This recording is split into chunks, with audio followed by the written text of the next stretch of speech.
라라라라라.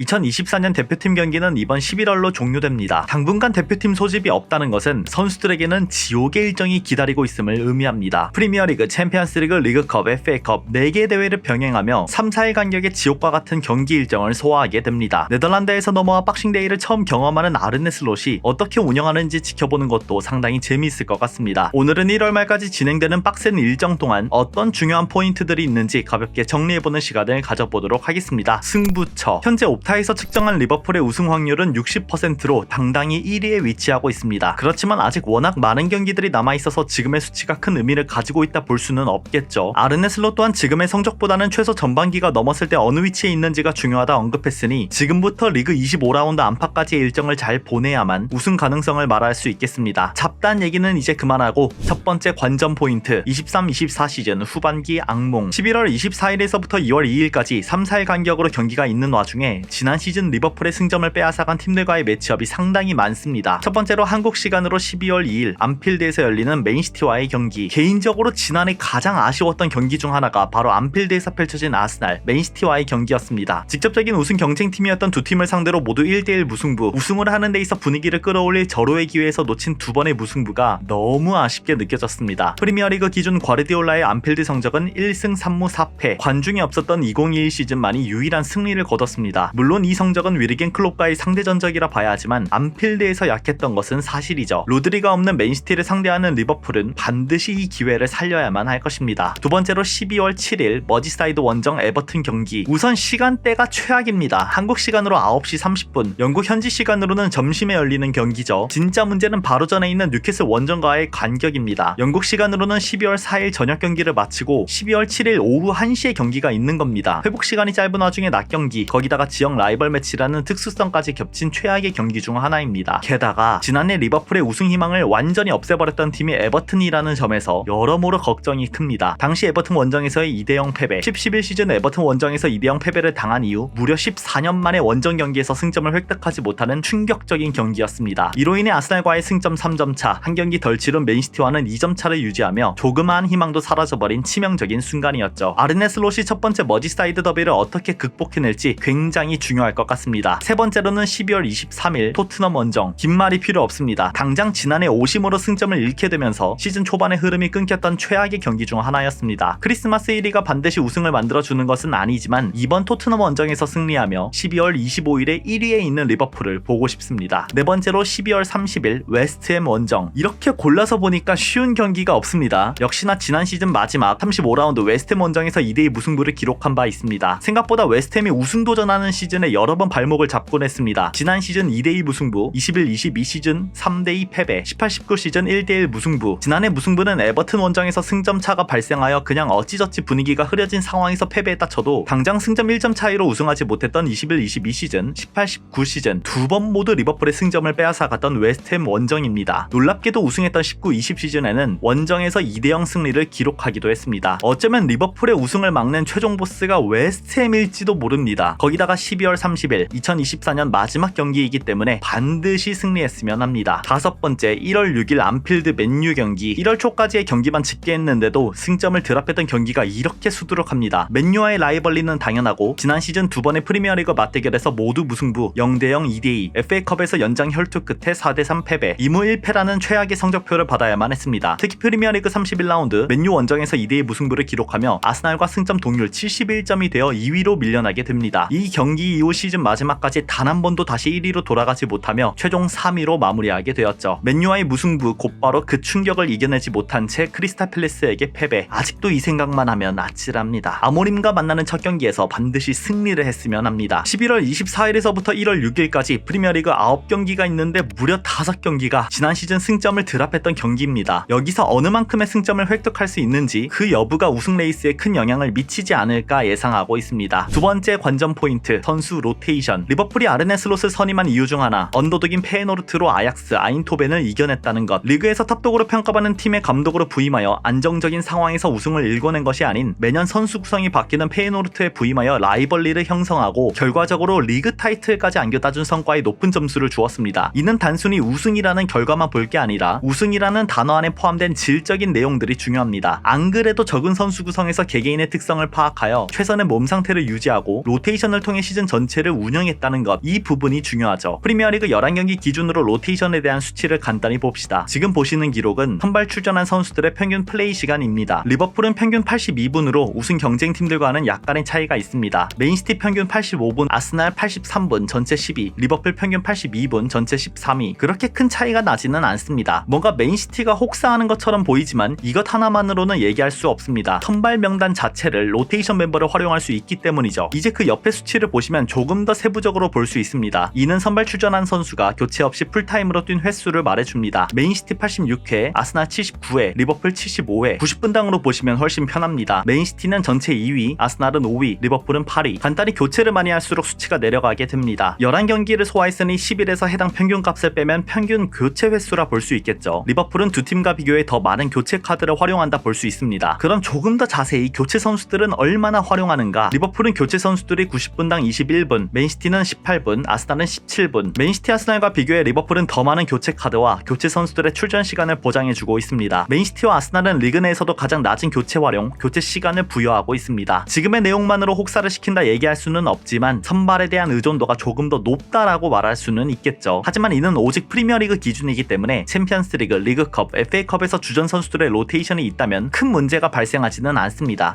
아직까지는요. 이제 보다 세부적으로 리버풀의 출전 시간을 보시죠. 로테이션을 원활하게 가져가는 아르네 슬롯이지만 그 중에서도 절대 교체하지 않는 선수 한 명이 있습니다. 반다이크. 15번의 선발 출전, 15번의 풀타임 소화, 2번의 휴식을 가지며 리그, 챔피언스 리그는 모두 풀타임 소화했습니다. 그 다음으로 중요한 선수는 그라벤베르. 15번의 선발 출전, 14번의 풀타임 소화, 2번의 휴식을 가지며 반다이크와 함께 대체 불가능 선수로 여겨지고 있습니다. 코나테도 부상 예방 차원에서 교체된 것을 제외하면 반다이크, 그라벤베르와 다를 바가 없어서 반다이크, 코나테, 그라벤베르 세 선수는 아르네 슬롯이 1차적으로 리그, 챔스에서 선발 출전시킨다 보시면 될 것 같습니다. 전반적인 수치를 평가했을 때 역시나 척추 라인으로 평가받는 센터백과 6번을 제외한 거의 모든 포지션이 로테이션을 통해 적절한 배분을 받고 있다 볼 수 있겠습니다. 향후 엘리엇, 키에사와 같은 선수들도 풀 트레이닝에 합류하여 출전을 해준다면 선수 체력 관리에서는 큰 걱정하지 않아도 될 듯합니다. 유일한 걱정은 위에 언급한 척추 라인에 해당되는 세 선수 반다이크, 코나테, 그라벤베르가 어느 만큼 버텨주는지, 어느 타이밍에 리그, 챔스도 한 번씩 휴식을 줄 것인지 그 여부가 아닐까 싶네요. 센터백의 경우 경기 템포를 늦추며 부상 우려가 줄어들었지만 솔직히 그라벤베르의 체력을 어떻게 관리할 수 있을지 많이 궁금합니다. 겨울에 영입을 통해 보강하더라도 시간이 많이 남은 터라 이제부터 존스, 엔도, 모튼 6번을 기용할 수 있는 세 선수의 활약이 더 중요해지지 않을까 예상해보고 있습니다. 세 번째 관전 포인트, 포지션별 유의사항. 선발 라인업이 자주 바뀌었다는 게 좋은 점도 있지만 한편으로는 그만큼 특정 포지션에서 부상이 자주 발생했다는 부정적인 의미로 해석할 수도 있습니다. 현재 부상으로 인해 가장 불안한 포지션은 센터 포워드. 이는 퍼포먼스적인 이유라기보다 디오고 조타, 다르윈 누네스 두 선수밖에 없기 때문입니다. 슬롯은 해당 포지션에서의 체력 안배를 위해 누네스도 아끼며 9번이 없는 포메이션을 구성하기도 했고 디아스를 가짜 9번으로 활용하기도 했습니다. 조타의 경우 2주 뒤 복귀한다는 말이 있긴 하지만 앞으로 또 부상당할 우려는 존재합니다. 조타의 리버풀 커리어 플레잉 타임을 보시죠. 2021 시즌 1764분 소화, 21-22 시즌 3573분, 22-23 시즌 1396분, 23-24 시즌 1711분, 이번 시즌 653분 소화. 이번 시즌 전체 17경기에서 10경기에 나서며 아직은 그나마 괜찮은 출전 빈도를 보이고 있지만 21-22 시즌을 제외하면 건강한 시즌을 보낸 적이 없습니다. 특히 2021, 22-23, 23-24 시즌 모두 가장 중요한 겨울 시즌 후반기에 장기 부상으로 이탈하면서 로테이션을 제대로 돌릴 수가 없었습니다. 이러한 문제점 때문에 디오고 조타가 이번 시즌마저도 겨울에 장기 부상으로 스쿼드에 도움을 주지 못한다면 장기적인 차원에서 조타의 매각이 언급될 가능성도 존재합니다. 그래서 이를 보완하기 위해 스트라이커도 가능한 키에사를 영입한 것인데 아직 키에사가 완전한 몸 상태가 아니라고 합니다. 누네스 홀로 12월에서 1월까지 다 견뎌낼 수는 없는 터라 반드시 조타, 키에사가 12월에는 완전한 몸 상태로 꽤 많은 경기를 출전해줘야만 합니다. 그 다음으로는 당연히 6번 그라벤베르 체력 안배. 아르네 슬롯은 시즌 초반부터 그라벤베르에게 자신감을 넣어주며 리그컵에서만 로테이션을 돌려주었습니다. 결국 12월에서부터는 타이트한 일정 속에 계속된 선발 출전은 힘들 것으로 보이고 이때부터 엔도, 모튼, 존스 세 선수의 중요도가 높아지겠죠. 슬롯도 엔도에 대해 12월에서부터는 활용할 수 있다는 것을 은연중에 밝혔다 보니 지난해처럼 겨울 엔도라는 말이 나올 수 있도록 좋은 퍼포먼스를 보여주었으면 하는 바람이 있습니다. 만약 6번 자리에서 장기 부상자가 발생한다면 그때 바로 겨울 이적 시장에 참전하지 않을까 싶네요. 지금으로서는 엔도, 모튼, 존스 세 선수로 버티지 않을까 예상하고 있습니다. 마지막으로 반다이크, 코나테 관리 너무 당연한 얘기라서 코멘트할 부분도 없습니다. 다들 부상에 대한 걱정은 있겠지만 아르네 슬롯이 추구하는 게임 모델이 안정적으로 운영되기만 하면 그렇게 큰 문제는 아닐 겁니다. 점유율을 높게 가져가며 경기를 지배하게 되면 센터백의 스프린트, 체력 소모가 줄어들 수 있게 됩니다. 더불어 공수 전환이 자주 발생하는 트랜지션을 선호하는 타입이 아니다 보니 수비 복귀 과정에서 발생하는 넓은 공간 커버, 스프린트 또한 많지 않습니다. 물론 부상이라는 것은 어느 상황에서 발생할지 모르는 일이지만 적어도 확률을 낮추는 유형의 게임을 한다는 점에서 반다이크, 코나테의 부상을 지나치게 걱정할 필요는 없을 듯합니다. 어느 팀이나 주전 센터백의 부상은 치명적이기 때문에 그저 기도하는 수밖에 없지 않나 싶습니다. 이처럼 전반적으로는 선수 관리에 대한 얘기를 많이 했습니다. 전술적인 부분에서의 우려점은 계속해서 영상에서 다뤄왔던 터라 상대 전력에 맞춰 어떻게 대응하는지 지켜보는 편이 더 좋을 것 같습니다. 개인적으로 1월 6일 맨유와의 경기까지 정확히 리그 9경기 동안 어느 팀을 상대로 어느 만큼의 승점을 쌓는지 그 여부에 따라 우승 확률이 크게 달라지지 않을까 싶네요. 오늘은 여기까지. 그럼 안녕.